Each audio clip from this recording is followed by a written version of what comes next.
This is the CHGO Cubs podcast presented by Blue Moon Made Brighter. Get Blue Moon delivered and see delivery options by visiting get.bluemoonbeer.com/CHGO. Celebrate responsibly. Blue Moon Brewing Company, Golden, Colorado.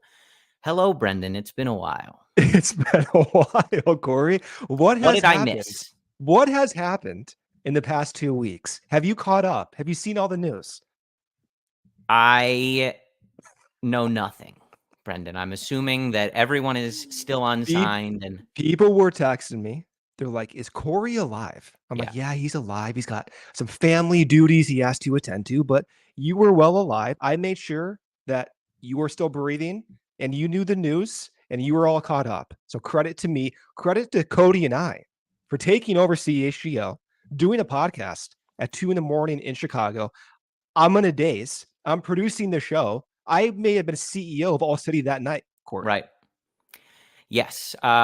So appreciate. I'm sure there was a large number of you that were just distraught of my absence for a couple I actually did feel sad you weren't there. I'm not going to lie, because we were talking about this for years that we were waiting for a late night move like this. Yes. So I was at my brother's wedding, which did take precedence over Cody Bellinger's signing.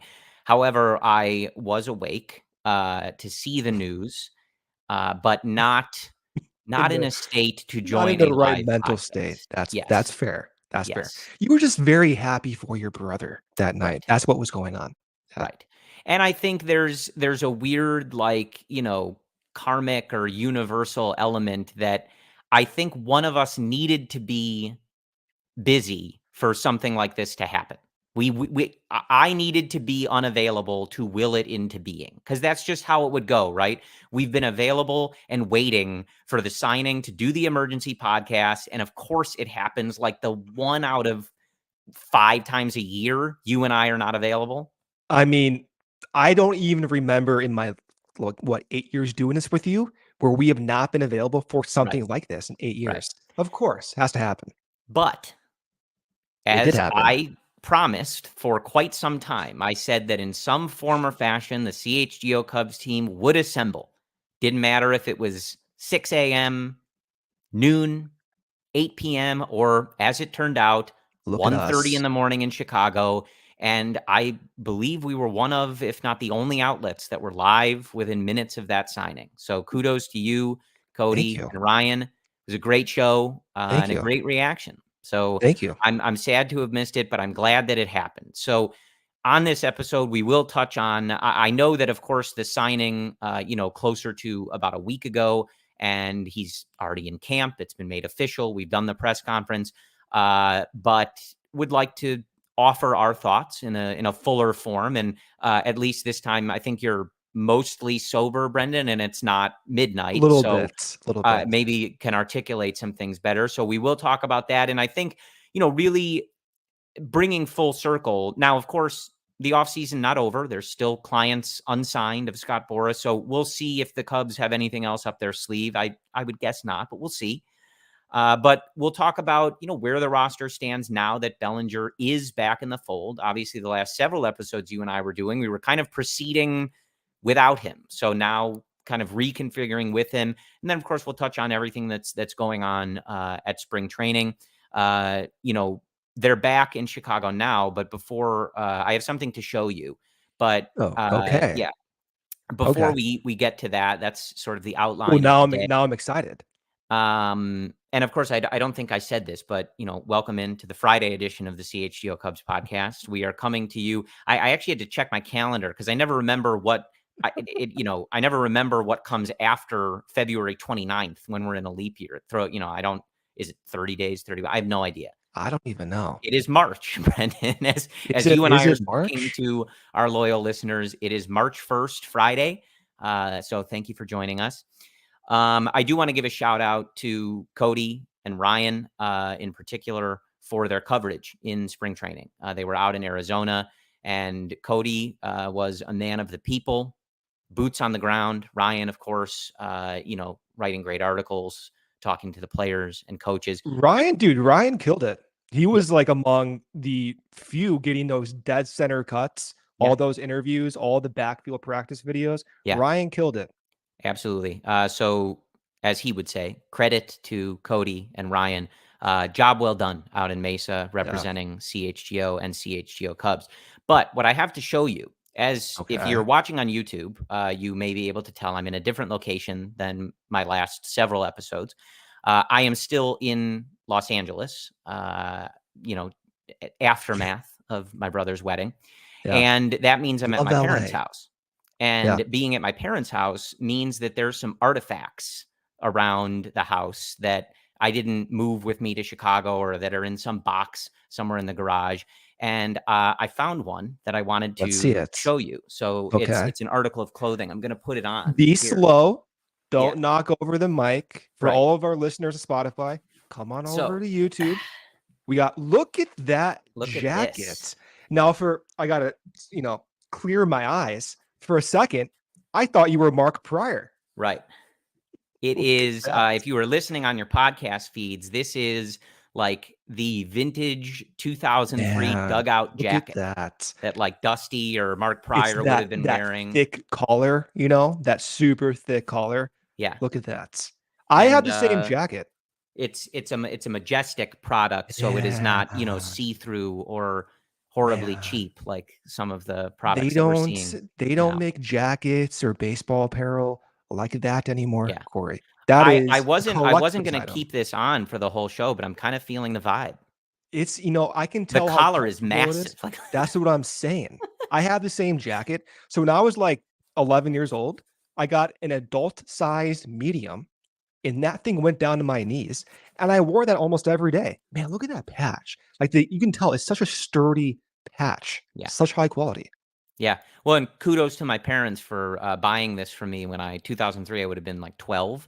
So that was clearly one of those like, okay, this kid is psychotic about this now, so we have to indulge this. Get him the jacket so he leaves us alone. The parallels in our lives. I have that jacket. Yeah. I got it when I was 12. We're both Buffalo Grove kids. Look at us. And it's got on the arm. Yeah. Walking Bear on the arm. Yeah. Nice. I know how you feel. They could have done without that, but it's a great jacket. I don't know the last time I put this on. It probably was a less happy time as a Cubs fan. But anyway, my fashion aside, let's get into the meat of the show. And we'll talk about Cody Bellinger. I think, we talked so much about Cody Bellinger that most everybody's thoughts were pretty much already on record before he signed. But my initial reaction to him re-signing were two things, Brendan. One was, okay, good. This was something you had to do. You had to bring him back and find a way to either bring him back or replace that offense that he provided for you last year. But it was also that Jed pulled it off. He pulled off. It was very risky. It was always risky that somebody outbid you or was willing to do something you weren't. And we can debate that strategy for a long time. He's always going to have that strategy. So for however long he's the president, we can debate that strategy. But in this instance, he got his man, and he got him on terms that he absolutely loves. Brendan, it is not long-term.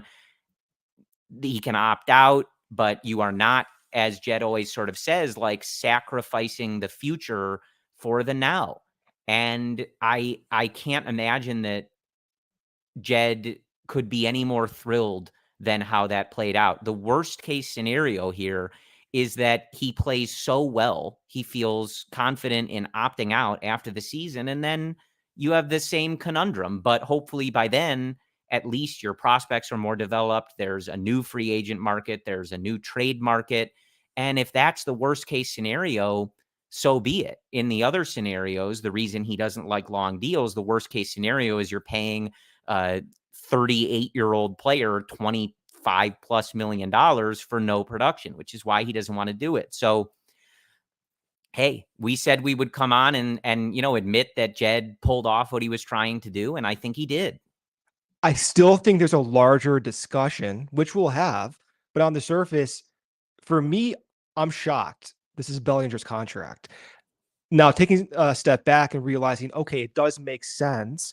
given the Carlos Correa precedents.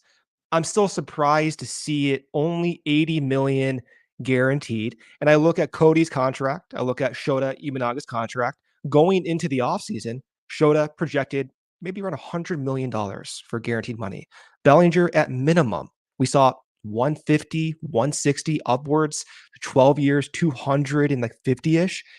Jed gets these two guys for literally half of their projected salaries. Yeah. So we can talk about the overall picture and the complexities and how the roster is constructed for 2024 and 2025. But I give the front office credit. They held out. They got their guys at very affordable rates. And what I like most about the Bellinger deal is that if he does perform well, it gives the front office more incentive to lock a player like that up, because we had the extremes in the positive and negative directions with Cody over the years. If he has one more year like he had last year, that is such an important data point in projecting his long-term value that I imagine Jed would be more comfortable giving out that longer-term Dansby type contract. So win-win from both sides in the immediate, but more so I think also a win long-term in that it gives Jed more of a validation to go out and extend him if he performs well. Yeah. Well, and look, worst case, I guess another worst case scenario is that he regresses, looks less like the player last year and one of a few years ago, and then it's a 2-year deal after that. So what? Well, then 2024 is ruined. 2025 is probably ruined as well, and we're going to be miserable. So let's hope that's not the case. Well, I mean, this is the case with a lot of players, so it is what it is. But again, credit to Jed. Like, we yelled about the process, and at least in this instance, he was able to get a player on his terms, and the sort of staring contest that he was having with Scott Boras, they blinked. They blinked first, and Jed got what he wanted. I think, bigger discussion I don't know when it'll even be the time to do this. Maybe when everybody is off the board and like the off season for sure feels over kind of for everyone. I think bigger discussion of, was this off season a success for this team? Did they position themselves the way that they want to? I don't think we're going to have that discussion today, but my initial reaction to that is no. I still think, as you and I have talked about, like kind of wanting a higher standard from this organization. But I do feel as though when you look at how the roster is constructed, are they the prohibitive favorite in the division that I wanted them to be? I don't think so.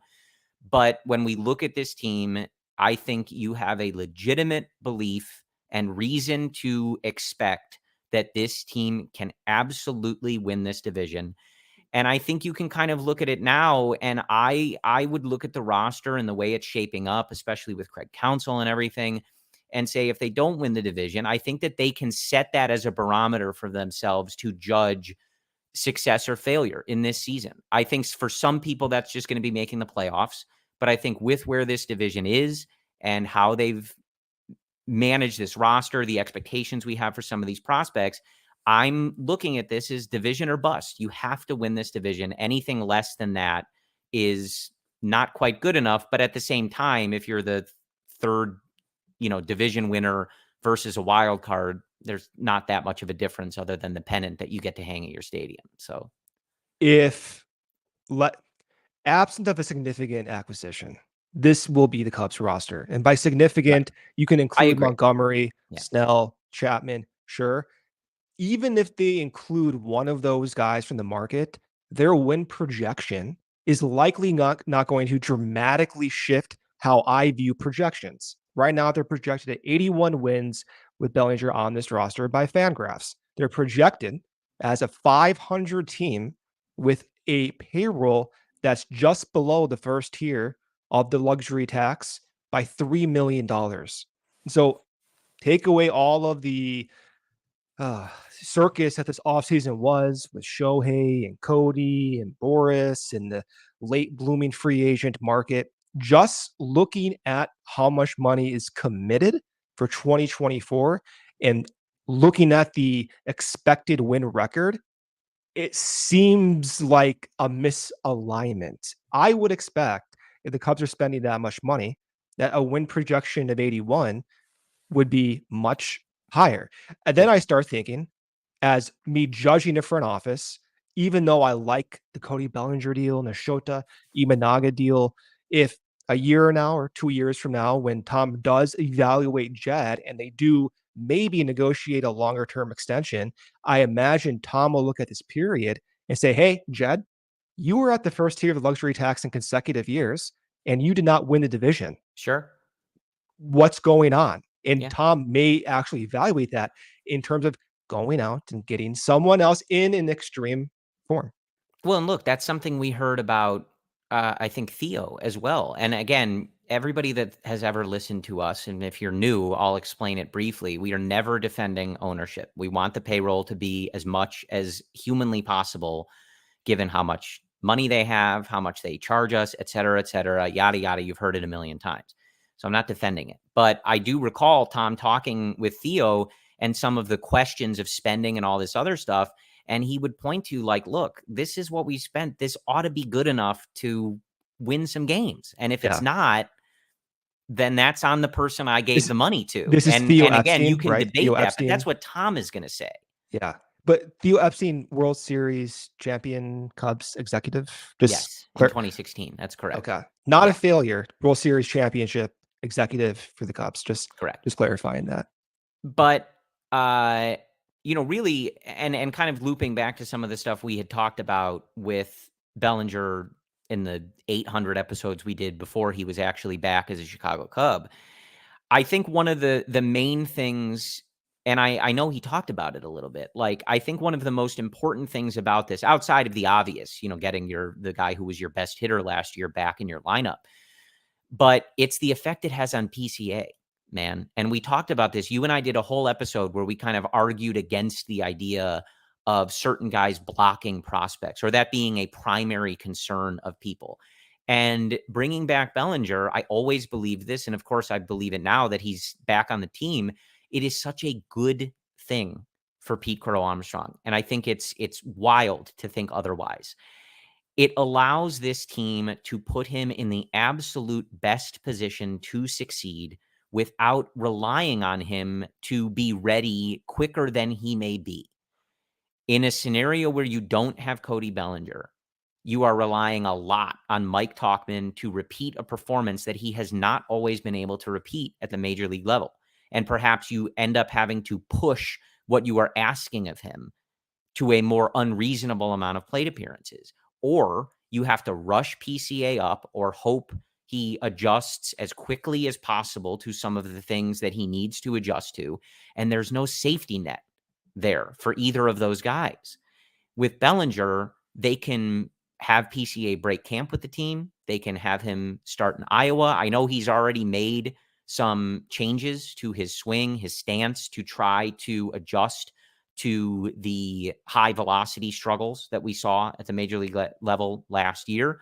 And this allows Counsell, the front office, everybody to say, we are going to do what is best for PCA, for him to grow as a player and to help this organization for many years to come, rather than the attitude being, hey guys, we need a center fielder and we kind of need him quickly because otherwise this season is, we don't know. So it's a great thing for PCA. And I think that was one of the most important reasons outside of, again, the obvious, that you needed to bring Cody Bellinger back, because otherwise you just did not have a good situation in center field and you didn't have the ability to be so careful with such an important prospect. The ability for Counsell to use PCA to optimize his development while still winning games is probably going to be his greatest strength, Counsell's greatest strength. We talked about David Ross versus Counsell. I trust Counsell with this situation more than any other human being in a dugout. Yeah. And what I also trust Counsell with is if there's an opportunity for PCA to take hold of consistent playing time, I think he's going to get that. I think Counsell will give him to that. I think he'll figure out how to get both he and Cody's bat in the lineup on a consistent basis in a best case scenario. I have full confidence that the best hitters will play. There will be no blockage and it will work out. And to your point, this is the ideal safety net, if you want to call it that, to ensure that that possibility has the best chance of happening. Yeah. I mean, we've seen it before. Like, not everybody is built like Chris Bryant was, where when he comes into the league, you put him at third base and he just goes and wins every major award. He adjusts very quickly. Oh, you need me to cut my K rate by 10% next Sure, year? why No not? problem. Fine, I'll do it. Not only will I do it, but I'm going to win an MVP while I do it. So and a World Series too. Right. Not everybody can do that. And and all these prospects and situations aren't apples to apples, which is something I say too much. So I apologize if you guys hear me say that a lot. But it sort of reminds me of like early Javi Baez usage and how Joe Madden was so careful and deliberate about where he would play, how he would play. Because obviously you have this guy coming in with some major strikeout concerns, but also this power. And also you're trying to get him to adjust to, hey, you have this insane speed, agility, ability, but you have to figure out how to use it appropriately. And I think his development would have been a lot different if Javi was in a situation where he had to be the everyday shortstop. And if he failed, then the team might also fail. That's a very difficult ask. And again, not everybody is Chris Bryant, and you can just ask that of them. So I think PCA gives me a similar vibe. Not that, and obviously him and Javi were traded for each other, so it does give a similar vibe, similar energy, sure, chaos. But it reminds me of that, in that sometimes the best way for a player to eventually turn into that everyday player, that all-star, that MVP candidate, is to take it really deliberately at the start. And like you, I trust Craig Counsell extremely in this, but having that assurance now that Cody Bellinger is back allows you to say, do we want PCA in this matchup today? Is this a good one for him? Is this a good one for him to test those adjustments he's been making? Is he overmatched here? This is a bad idea. Not today. It allows you to have that flexibility. And I think that is crucial, not only to the team's success, but PCA's long-term growth and success as a prospect and player. The Javi Baez comparison rings so many parallels. The parallel for Javi and PCA is that when they both debuted, they both struggled, granted in a smaller sample of PCA, but they both struggled with making contact. Javi Baez gets called up in 2014, excitement all over the place, but ultimately he finished that year with a sub 60% contact rate. In that sample for debuting players, that's among the lowest contact rates in Major League history. PCA comes up, we saw the struggles against high heat, and he couldn't make consistent contact. Javi, 2015, injured most of the year, comes up, playoff, home run, John Lackey in Game 4 of the NLDS. Still, the expectations of 2015 when Javi was called up weren't that high, with Addison Russell at shortstop, Chris Bryant debuting at third base, and you had Ben Zobrist presumably at second base. But Madden, the ability for him to adjust towards the playoffs shifted over the entire construction of the order. Javi went to second base, Zobrist went to left field, Chris Bryant stayed at third base, and Javi worked his way into the lineup while adjusting and early on getting sparing playing time to make those adjustments. To your point, you can imagine a similar situation. PCA, in a best case scenario, gets called up, makes his adjustments, works with Dustin Kelly, feels comfortable with his new rigid athletic batting position, contact rate improves, starts slugging. They find a way to get PCA in center field. Bellinger moves to first base. Bush maybe DHs. Morel gets his third base consistent playing time, and we win the World Series. That to me sounds like the best possible outcome. Book it, lock it in. That sounds great to me. But the parallels are there. Yeah, and I think, again, a lot of this stuff will work itself out. If we end up in a scenario where we are trying to figure out how to get everybody playing time, wonderful. If we are sitting here struggling to find how do we get, Bush is doing so well, Morel's doing so well, PCA, like Canario, great. That sounds great. That sounds like a wonderful problem to have. In the past year, like you think about the beginning of last year where we were looking at the 6 through 9 spots in the lineup and all of us needed a barf bag. I was looking at the leadoff spot and getting a barf bag. Sometimes, yeah. Like that's the problem you don't want to have. We don't have anybody to cover these positions. If the Cubs miraculously end up in a situation where everything goes right, wonderful, great. Oh, man. Now Sign I'm me up. Dream. All right, let's take a quick ad break here and we'll get back at it. First ad break from new sponsor, Monster Jams, the most unexpected, unscripted, and unforgettable motorsports experience for families and fans in the world today returns to Chicagoland for an adrenaline-charged weekend at the Allstate Arena from March 1st to 3rd this weekend. I saw Monster Jams when I was a younger child. One of my favorite experiences, Corey. The world's best drivers show up crazy skills in all-out racing and fierce head-to-head battles for the event championship. Engineered to perfection, the 12,000-pound Monster Jam trucks push all the limits in freestyle, skills, donuts, and racing competitions. So see world-class athletes in action performing the craziest stunts in motorsports. Experience big-time family at Monster Jam. Unexpected, unscripted, unforgettable. This is Monster Jam. See it live at the Allstate Arena, again, March 1st, 3rd, this weekend. And the link for tickets are in the description below. Second break here from Prize Picks. Football season, it's over. Don't worry. The action on the floor is heating up. Whether it's the tournament season or the fight for playoff home court, there's no shortage of high-stake basketball moments this time of year. Get in on the excitement with Prize Picks, America's #1 fantasy sports app, where you can turn your hoops knowledge into serious cash.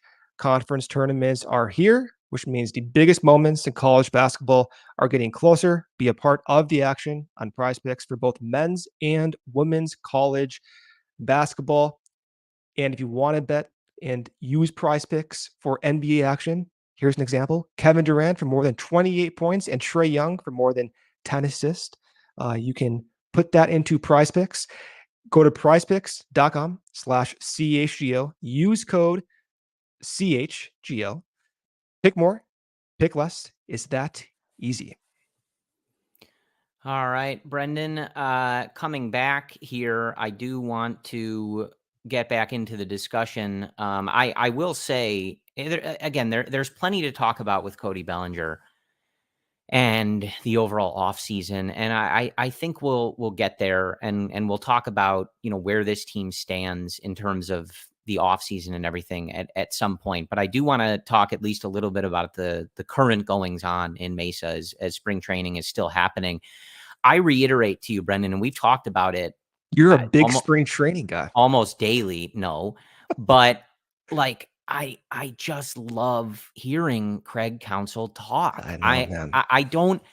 I don't want to get too carried away because I have always been of the belief, and I've said this before, years ago when talking about Theo, I think nobody is infallible in this game. Nobody is always right.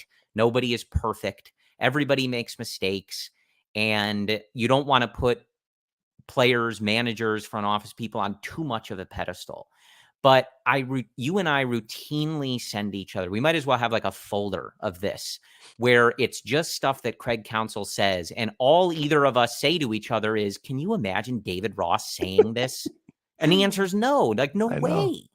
I know. The quote that they were talking about where Jed Hoyer was talking about needing a 3-hole hitter and Counsell's response was, no, we need a 3-win player. Listen. Man. I don't want every discussion of Craig Counsell to turn into let's make it about David Ross. But at least in this first transition, it really is my first thought most of the time. I can't imagine David Ross articulating something like this. And it makes me really excited. It does. He was also asked, Counsell, what his version of a team looks like. His response was, I don't know. And I love that because it shows his flexibility. And he, there's always different answers that managers will give. Even Joe Madden with the Angels suggested he wanted to return to an Angel style of baseball. And whereas Madden liked that style, you have Counsell who is more perhaps open to seeing how things fall into place. And that's been the theme for me this spring training is Counsell's going to put forth different opportunities for guys, but he's open-minded. He'll see how things play out and he'll adjust accordingly. And I'm sure in his mind, he has backup plans and fail safes, for example, Christopher Morel at third base. But I appreciate with Counsell, you can tell that the thought process, the intention, the willingness to change his expectations and ideas is very notable from the start. And it's not to say that it wasn't the case for Ross or former managers either, even though I put out the Joe Madden example, but at least from a media communication standpoint, I pick up on that more. And everything they say to the media is not at face value, but still read body language, see Counsell's past ways he's managed teams. I believe that truly the best players are going to play, the best hitters are going to get the most at bats, and the best pitchers are going to pitch the most innings without completely getting fatigued. I genuinely believe that. And I've never felt that way about a manager ever. And I'm a big Joe Madden guy. I love Joe Madden, but even then, I thought, you might get some crazy stuff with Joe Madden. I'm fine with that. With Counsell, I'd be shocked if we're talking about his moves in June and July in disgust or being discontent with the decisions he's making. Yeah, and to my earlier point, I do want to be clear. We will if we do feel that way. But yeah, I don't expect it. I love the way that he seems to think about the game of baseball. And I think to have him as the manager, a guy like Dansby as your sort of veteran leader and someone who is obsessed with winning in the way that he is, I think the Cubs have themselves some really good people that are at the forefront of this organization, which is important. You need those leaders. You needed the John Lester leadership in the last regime, the professionalism of someone like Ben Zobrist to go out and do any job he was asked on a particular day. Like, you need those guys to sort of set the example and to lead the kind of thought process of the organization. And I feel very good about the hands that the organization is in, at least in the respect of those two. We're still thinking about you, Jed, Make the playoffs. Make the playoffs once, and then we'll talk about something just else. Once. I'll take once. But to your point about Lester and Zobrist and past veterans, even Jake Arrieta, it's not set the example and be a clubhouse leader and hoorah, right? It's not like that. It's the tangible difference in developing as a player that leads to wins on the field.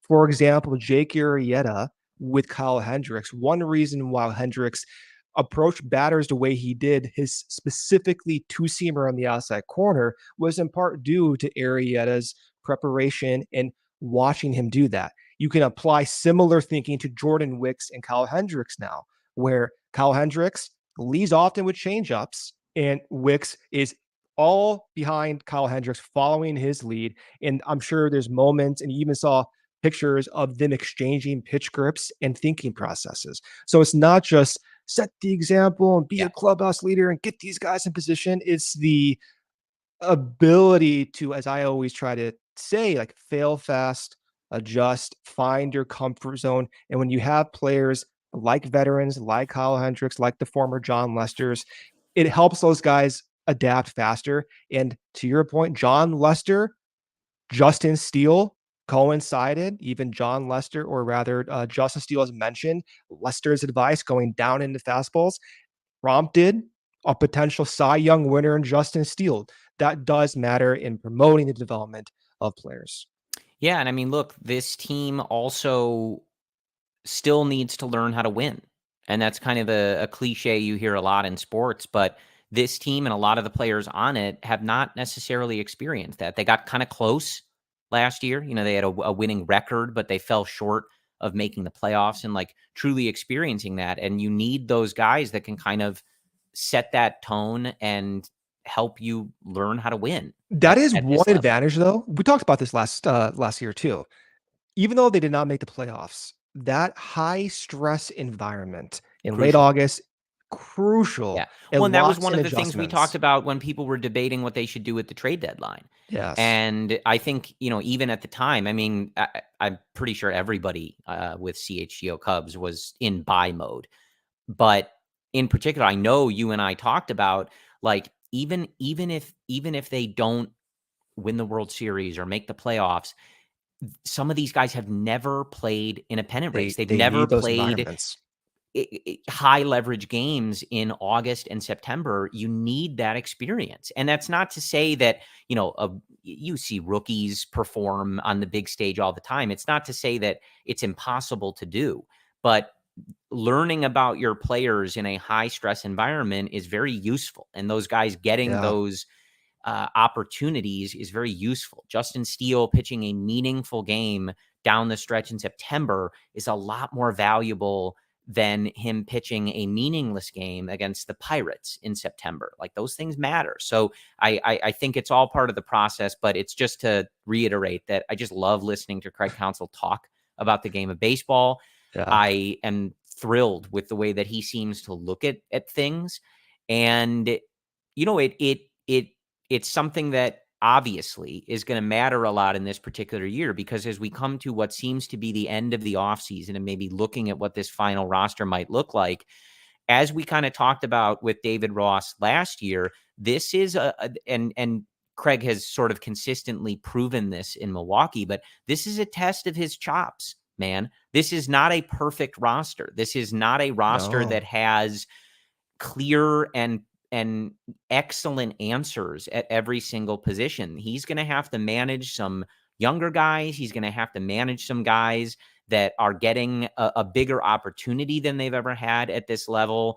And it's not going to be the easiest thing to manage. There's certain decisions where they may reach a point that they have to move on from a particular experiment. Or, as we were talking before, everything's going so well. How do you manage all of this playing time? Where does everybody play? How are you managing days off? This is not, again, it's very easy to always just reference everything to the 2016 Chicago Cubs. Why is that? Because they won the World Series and were one of the best teams we've ever seen. Oh, yeah, true. But Joe had a lot of work to do in that season, and I don't mean to suggest otherwise, but there's a lot of really, really good players on that team. And especially, like, you look at the pitching staff, generally a group that you can kind of just give them the ball every 5 days. Don't worry too much about it. Yeah. Right. But that is not that is not what the 2024 Cubs are going to be. It is not a team that, at least at this moment, has, what was it, 7 All-Stars? I don't even know. Was it 7? I think it was 7. Yeah. I mean, I could do it in my head. It was Zobrist, Fowler, Lester, Rizzo, Bryant, Russell. I feel like there was another one. I'm bad with that. I'm surprised you're not counting on your fingers. Good for you. I am. Off screen. Oh, jeez. That was good. But there's someone we're forgetting, and we're going to get yelled at. I don't know. I'm just thinking about you counting on your fingers. That's fine. Arrieta. Duh. Was that 2016 too? I'm going to look up the picture while we're talking. All right. I'm going to do the ad break anyway, here, and you can do that. You look that up. Yeah. But anyway, just to wrap up that point, like, it's going to be a test for Counsell. Not a test, but it is not something where it was Arrieta. It was 7. Okay. There you go. Zobrist, Russell, Rizzo, Lester, Fowler. I should have known that. I'm like embarrassed by not knowing that. It was Arrieta that I forgot. Yeah. But we did remember. So anyway, I'm very excited about Craig Counsell. That's the point. We'll continue talking about some goings on of spring training when we return. Okay. With Empire today, Corey, you get shop at home convenience, the right product for your needs, quick and professional installation, and a low price guarantee. Empire today is the best place to get new flooring. So, of course, they have copycats, but Empire cannot be beaten on quality, service, speed. So competitors advertise low quality products that Empire simply will not carry. Empire won't promise the lowest prices, because anyone who does is putting flooring in their home they would not put in their own home. Empire's philosophy is to help you find what you need, not overwhelm you with thousands of choices and substitutes. What they leave out of their selection is as important as what they put in. Empire's product team exhaustively combs through thousands of product samples each year to find the perfect style. They pride themselves on also their convenient shop at home service. They help their customers shop for floors where they use their floors, so they can see exactly what their new floors will look like in their home's lighting and decor, so they can make informed decisions. Schedule a free in-home estimate today all listeners can receive a $350 off discount when they use promo code CHGO. Restrictions do apply. See EmpireToday.com/CHGO for details. And you guys have heard it all spring training. This show is presented by Blue Moon. I love Blue Moon. Blue Moon is one of my favorite beers. Blue Moon made brighter. Get Blue Moon delivered and see delivery options by visiting get.bluemoon.com/CHGO. Celebrate responsibly. Again, Blue Moon Brewing Company from Colorado, Golden, Colorado. It's a golden beer. I wish I had a Blue Moon right now, Corey. Well, now, Brendan, I was going to ask you, are you an orange slice in the Blue Moon Man or just straight out the bottle? I used to be an orange slice guy in my younger days, but in my older grizzly days, and by the way, I'm getting a few gray hairs right now, I don't have the energy to put the orange in. I just want to get the Blue Moon and drink it right away. My patience is wearing thin. Yeah, I mean, all of this Blue Moon talk, especially, I mean, I've been in LA for a little bit, but obviously I'm back in Chicago. Big LA guy. Where I live. No. And it just has you thinking about those like crisp summer evenings, and there may not be a better beer in the world than a Blue Moon on a nice, warm, humid Chicago night. The Cubs have just won 9-0 over the Pittsburgh Pirates. You crack a Blue Moon, tough to beat. I'll take a Reds win, a win over the Reds, then a Blue Moon. That's the way I would beat that instead of the Pirates. But I'm not going to get greedy. Fair. All right, getting back to it, how much tape on a daily basis are you watching of Christopher Morel's mechanics at third base? I've seen every video. If you're like seriously asking, how do you feel? Early return.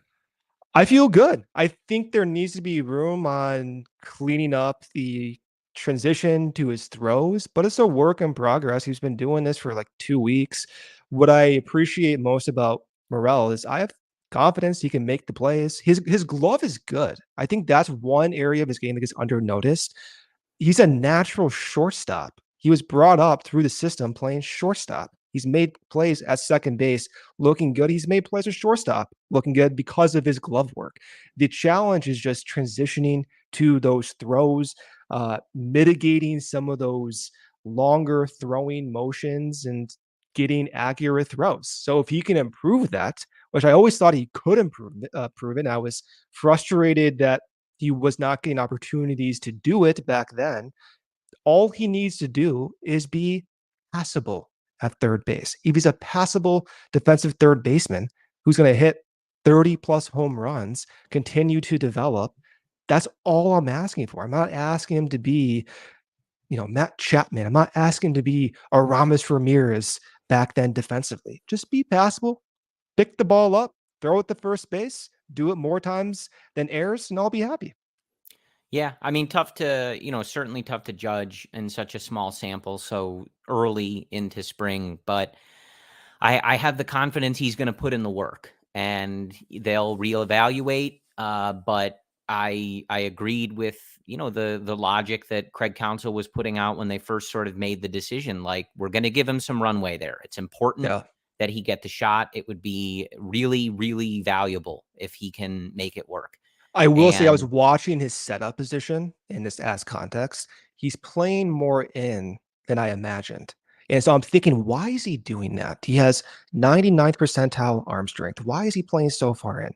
And to me, I think that's a starting point. If I had to guess, I'm just speculating, a starting point similar to what Nick Magical did last year, and just getting easier throws. Unlike Magical, he doesn't have to sprint and curl hop as if he's throwing the home plate from the outfield, but just get his feet, his momentum going to first base is something I think they're working on by letting him start a little bit further in at the start of the at-bat. Well, and I think that makes a lot of sense. I mean, I'm certainly not a baseball coach, but Actually, you were. Well, I was not a coach, but yeah. Okay, you were a manager. I call it a coach. Skipper. No, I was the like interim bench coach for the Dominican Summer League Rangers for like 10 games. Coach. But I was bench coach. Yes, coach. But I was down there for player development and scouting, not to help players field ground balls. Sure. And Jose Leclerc but pitches. I think, you just got a guy who was not a third baseman and who people wondered me if he could actually play a passable third base. And I was wrong about that. And I've admitted that. But you just went through the process of figuring out, okay, how do we make this work? How do we make this work for the player? And so I think you apply that same logic. Of course, Christopher Morel and Nick Madrigal are completely different athletes, players. They have completely different skills, almost like polar opposites, basically. Yeah, one is a great athlete and the other one passes. Right. One of them could probably hit a homer with one arm. The other can't do it with two. So it's fine. Yeah. But Ryan's going to get so mad at us we have to go one episode without yelling about Nick Madrigal. But we'll see. That day is not today. No. But I think it is smart with Morel to, kind of work backwards. Like, okay, obviously the end game is he can position himself like Matt Chapman at the back of the diamond and rocket 100-mile-an-hour throws. That's best case scenario. Yeah, to Michael Busch's chest, but he can't do that right now. So let's make things easier. And how do we mitigate some of the throwing angle problems, the sort of errant throws? And hopefully as you do that, you can start to, okay, now you can set up a little further back. Now you can set up a little further back and you keep working on that. But the bat is so good that just passable at third base is going to make this a valuable exercise. And I think you can get beyond that, but it is going to be a work in progress. So I do like, you know how I feel about spring training and the exhibition games and stuff like that, but I do like kind of being able to tune in with purpose to some of these games, like it feels like we're doing research. Like, I don't care what anyone else is doing. I don't care. You brought it up, I think the last time we talked about how Dansby in spring training last year was horrid. Yeah. Who cares? Good. No, nobody cares about stuff like that. But I do like turning in the game and the ball gets hit to third. I'm like, okay, let's see, Chris, come on. You got to make a good throw. Yeah. I like it. There was one play he was turning to, not the best throw, but if you look at that play, you can tell he's playing in shaded towards second base. And it's a work in progress. And sometimes you have to make those errors to recalibrate your brain to get those throws on track. Are you talking about the one on Thursday? I am. Well, and they turned the double play. They got the outs. They got the out. And that's what I'm saying. If they got the outs, he comes up later, almost hits a home run. Like that's what you're going for. And you know what? There's no better second baseman to throw to than Gold Glover, Nico Hoerner. Yeah. There's no other shortstop to seek advice than Dansby Swanson. If this is the infield coaching staff and personnel group to help Morel progress, it's this one. Yeah. We are at the point where I don't think we've been able to glean anything from the lineups that Craig Counsell has put out there. Well, Nico Hoerner batted cleanup on Thursday. So you're thinking that's the plan? That just points to his I did. So I have a question on Nico, but the point I was making about the lineups is, obviously like the veterans, the stars, they want to get their at-bats in, they want to go home. So you're not structuring a spring training lineup necessarily as you might you don't know the regular season. You don't know that with Nico Hoerner batting cleanup. But I am intrigued that at least we saw, at least it was once, Ian Happ hitting leadoff. Yeah, so was I. Yeah. And again, that can be a thing. Hey, get me my at-bats so that I can leave the game in the fourth inning and go home, please. Or it could be. But it feels like the type of thing that if I were Craig Counsell coming over to the Cubs, that would be one of the first things I would be asking about. Why doesn't this guy hit leadoff? Because he has the on-base percentage in the eye to do it. Like, what am I missing that you guys always hit him in the 3-hole and never have him lead off? And, we don't know if, it's not Ian's preference and things like that. But I am not, again, even if you can't read into it because it's just a spring training lineup, I would be stunned if it's not something that Craig Counsell is like, I'm pretty sure this makes the most sense. What are we doing here? And it does make sense. You look at Ian Happ's overall chase rate. It's among the best in the league. You look at qualified hitters last season, 133 qualified hitters. Ian Happ's chase rate was 28th out of 133 hitters. And you saw it too, with the ability to make hard contact. And at times, Ian Happ shortened his swing up, 2-strike approach, stop the strikeouts. Seems like the ideal guy to bat leadoff. Then again, one of Counsell's advantages is that he's going to talk to the players, relate to his players. And if for some reason Ian Happ is not comfortable there and you can't perform in that leadoff spot, despite on paper looking like that's the best spot to be in, then he's not going to bat leadoff. And I'll trust that judgment. But, ideally, I would like to see Ian Happ bat leadoff. I would like to see the best hitters get the most at bats. And that's some form and some combination of Ian Happ, Seiya Suzuki, Cody Bellinger up top and the top three, maybe Dansby Swanson and so on and so on and so on as the lineup progresses. But I think ultimately, if Ian Happ is not batting leadoff, I do think one of the better hitters will bat leadoff. And one of those hitters, I'm confident, is not going to be Nick Madrigal, Corey. Not to hate on the guy again, but I'm just saying Nick Madrigal batted leadoff several times last year, and especially against some of those games in the Cardinals in May. And I have full confidence. So did Mastrobuoni too. Yeah. Crazy, crazy. I will say, and I know you didn't mean this, but because you said it, like we cannot, because you only got to 3 hitters, but like Dansby should not be hitting before, I would say 6. In a perfect world, sure. But he's been working on some stuff. I don't know. Maybe you can improve that power again, hit 30 home runs. Yeah, but I'm just saying, yes. You're right. And I mean, Dansby is going to be that, slightly above league average hitter and that Gold Glove defender, which is worth 4 to 6 wins. So, yeah. So I did want to ask you about Nico, though. I know he looks like he's made some slight adjustments, and I know, people have speculated maybe try to get a little bit more of that line drive power. We've seen him take those line drives for the home runs that he hits, and certainly playing at Wrigley Field, if you can get those line drives into those power alleys, it can be a successful strategy, even for guys that don't have a ton of power. What do you think about the potential of a change, him tweaking things, even if it's ever so slightly? How do you feel about that as the world's maybe first or second? I don't know if you're the number one Nico fan, but I'm not the number one Nico fan. No, there's others out there.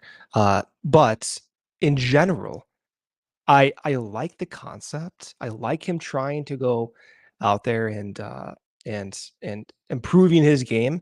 At the same time, I'm a little bit hesitant because he has had success in his format of kind of a level, low plane swing. And there's a side of me that doesn't want to tinker with those successful results. But I trust Nico's judgment. Smart guy, has made the adjustments. And if he feels comfortable trying this out, then I'm excited about it. If he can improve his overall power rate from 10 home runs to 15 home runs, that's a marked improvement in his overall, let's say, runs created plus. That can go from 100 league average. An extra 5 home runs can jump up to like 105 to 110. So it would be a significant improvement. But again, part of me is a little skeptical, if you call it that, and trading off contact for that power, because Nico's contact rate is among the best in Major League Baseball. So we'll see. Visually, he looks a little different, at least from a batting practice perspective. In the games, kind of hard to tell. I think once you get into that high adrenaline environment, then things kind of revert back to muscle memory at times. And there was a base hit up the middle in Thursday's game where high fastball, and he has that natural flat kind of like even swing plane, and that was showcased on that base hit. Otherwise, maybe you would have expected him to lift that ball, but those are small examples. Overall, interested. We'll see what he says. He has actually said he's trying to improve his power, and I said that's what I look for in spring training, is what guys are saying they're trying to do. But ultimately, we'll see if it lasts. This is the time to do it. So I have confidence he'll at least figure out if he wants to continue with these adjustments.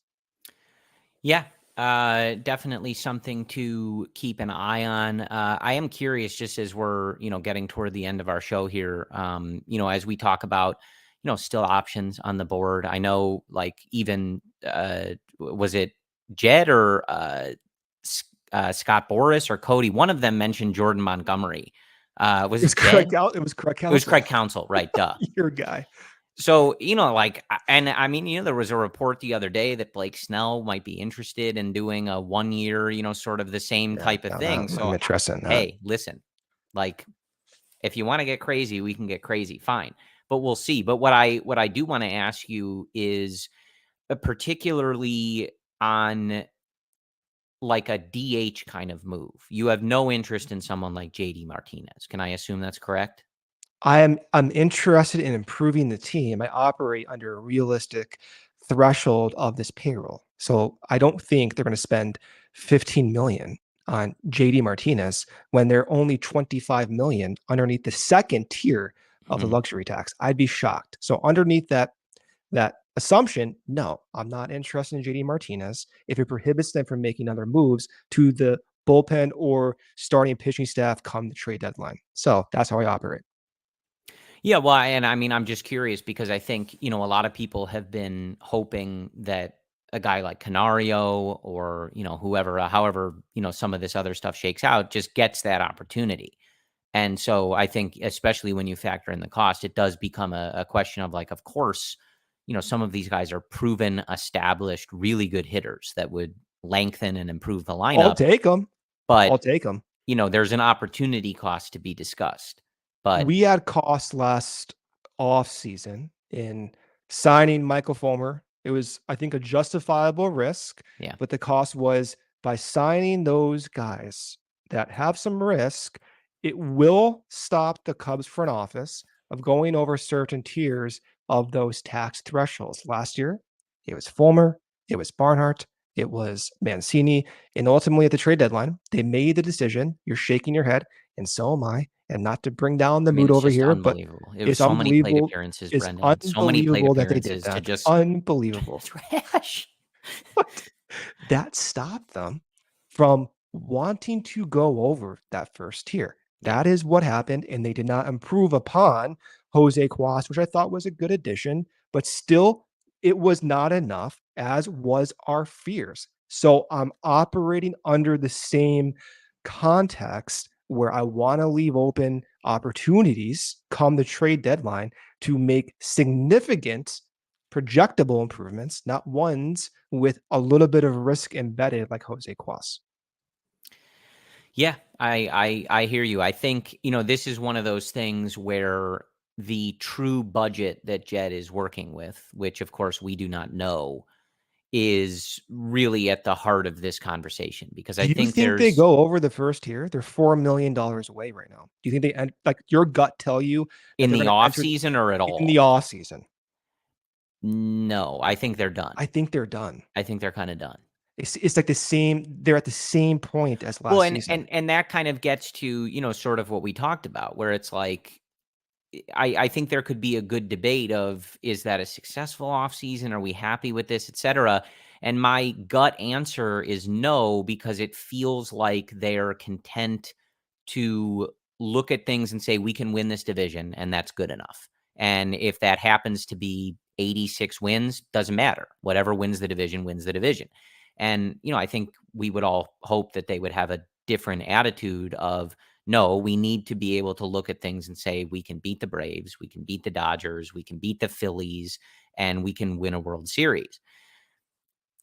Then you get into all the nuance you already explained, where ownership is going to say, you're already at one of these tax thresholds. If you couldn't build a roster that's better than that, I gave you the money and that's all I'm going to give you. So it's a nuanced discussion, but I think without knowing the true budget, it's tough to advocate for some of those things. Like, I think you look at someone like JD Martinez, and, some of them are off the board now, but there were certainly other options. If you were looking for someone strictly to DH, even someone like Justin Turner, right, who is no longer on the market, but like was someone who early in the offseason made a lot of sense. But like, look, last year, JD Martinez put up a 135 WRC plus. He would immediately make this lineup much better. And not even just much better, but like more projectable, because it's one less thing, even though he's getting older, that's an unknown, like some of the positions that the Cubs have. But I think this is one of those situations where you and I don't run the team and we don't control the money, and neither does everybody listening. They have budgets, they have levels and thresholds that they are willing to exceed or not exceed. And I don't think that a DH is what they're going to pass over one of those thresholds for. I think that they are content to give Canario an opportunity, or if Morel is not able to play third base adequately, give him that opportunity, or use it for guys when PCA is up. I think they're content to do that, and I don't think they're going to view it as worth it I don't to think so. make that sacrifice. JD Martinez is projected at 1.5 WAR for next season. So that might improve your win projection by from 81 to 82, 81 to 83. You're still within that gray area where it can go in the both good and bad direction. And the cost is going over that first tier, starting your luxury tax penalties for what? An extra win from an aging JD Martinez? Doesn't make sense to me. I don't see now, if they go over with Snell on a 1-year prove-it contract then just keep for $30 going million, over. then you blow over all those penalties. And now, of course, I would be fine with that, no doubt. Well, and I think the follow-up to that, though, is, as you alluded to, what you would want to hold this organization, hold their, feet to the fire on, is like last year, if you find yourself at the deadline with an opportunity to improve your team, and that is what pushes you over, you need to do it. Because I think the point that you're making is right now, does it make sense from an organizational perspective to push past one of those thresholds to improve your win projection a couple games when you already feel like you're at the spot where you can win this division? To the front office, no. But if you get to the deadline and you are doing that, you are winning your division, or you feel very strongly about your chance to make the playoffs, then find the opportunity to then address what I just said. Now the question is, okay, we feel like we're competing in the division. We're doing that. Now, how do we think in 4 months we might be playing the Atlanta Braves? How are we going to beat them? And go and do it. And if they don't, like they didn't last year, then that's where the problem really comes in. And especially if it's similar to last year, where there's some pretty glaring needs and things that you need to supplement for the team to be able to cross the finish line. So I'm, again, operating in reality with how this organization is going to operate. I am fine with where we're at. You're just a sucker for Tom Ricketts. Look at you. Look at you. In your Cubs jacket from 2003. Right. Oh my God. This is the type of footage where if I even loosely suggested, like, I'm not keeping my season tickets, they're in the office. My wonderful season ticket rep Zachary is in the office going, sure, Corey, sure you are. With that big collar right now. Like, okay, man, yep. Anyway, just let us know when the payment comes. We'll take care of that for you. Oh my gosh. So but just to finish that thought there, like, fine with where they find themselves, even if, again, in an ideal world, they would have maybe a higher bar for where they were entering the season. But if they have to be willing to be aggressive if this season is coming together in the way that they want. Like last year, you sort of treated it as a like, hey, we're doing what we said. Let's let it ride. And David Ross sort of literally said that several times. We're just going to keep riding the guys that got us here. It's working. Let's just see if it keeps working. This is a year that you can't have that same attitude. You're coming back. You're trying to get better. Not making the playoffs was a horrible disappointment to everybody in the organization, or at least that's what they said. So treat it that way. If things are going well and Michael Busch is the hitter you wanted him to be, Christopher Morel's your third baseman, supplement the group to help them ensure that they get through September and have a real threat to do something in October. Don't use that luxury tax threshold and say, no, it's got to work with what we have. It doesn't matter if we need another bullpen arm or another starter or whatever it is. Treat it aggressively. You can't treat this year the same as last year. Past front offices on this Cubs staff have gone over those luxury taxes when the time was right, and they've faced those penalties, maybe not as often as we'd like or as extreme as we'd like going over those taxes, but they've still done that. If there's an opportunity for them to do that where it dramatically improves their odds of success in the playoffs, I have confidence they're going to do that. Where sometimes I don't have confidence is getting from that point where you're making a decision to put the team over the top.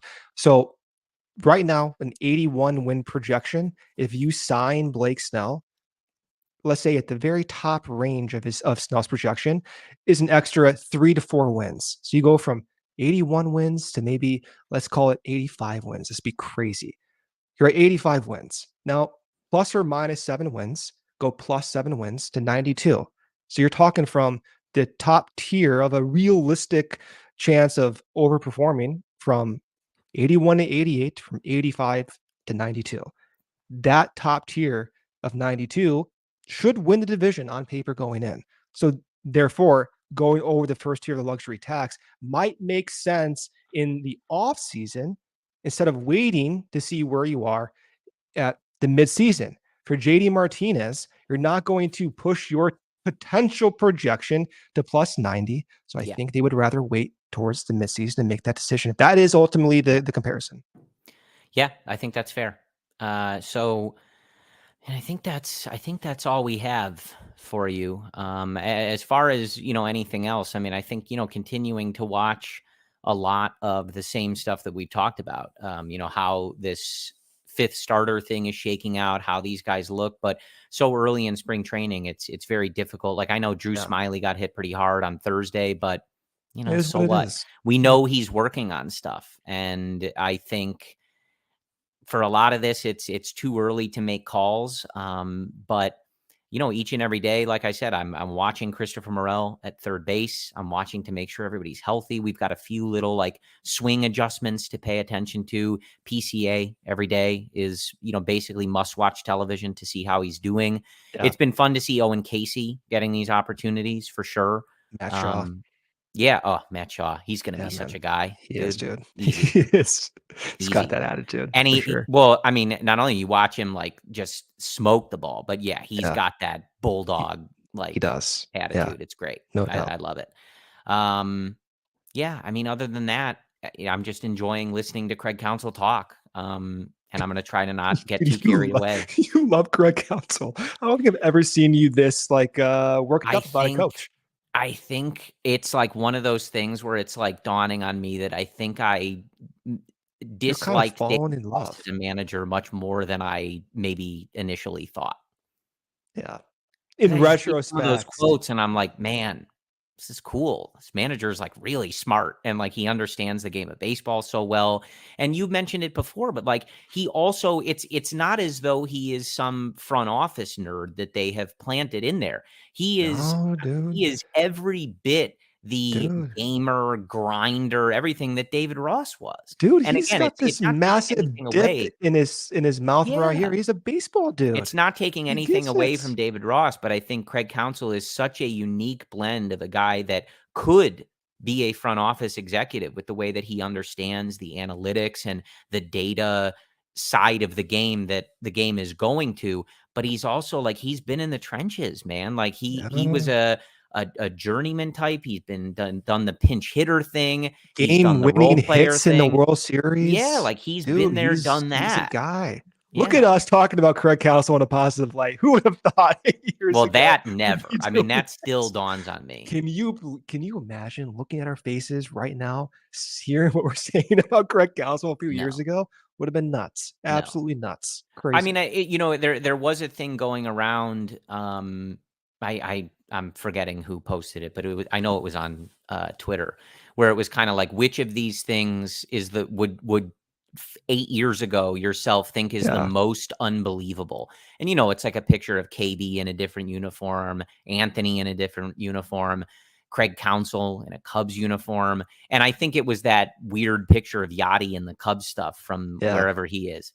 Wilson which isn't in the real, Cardinals but uniform. The photo's real, but obviously he's not with the Cubs. Yeah. Thank goodness. But yeah, it's easily, I think, Well, is it? If you asked me in 2015 and you showed me a picture of Anthony Rizzo in a Yankees jersey, I would have been ill. What So I about? don't know. I'm kind of scared bringing this up. What about John Lester in a Cardinals uniform? That didn't happen. So Didn't happen. Okay. not that I'm aware of. What about John Lester in a Red Sox hat in 2024? Well, I mean, look, I How'd you feel knew about that? Come on, we got to talk about it at that first. doesn't really bother me. Like he's if Like a he little bit of jealousy at first. if my Come on, campaign to get man. him into the Hall of Fame is successful, I fully expect him to wear a Red Sox hat. I always did.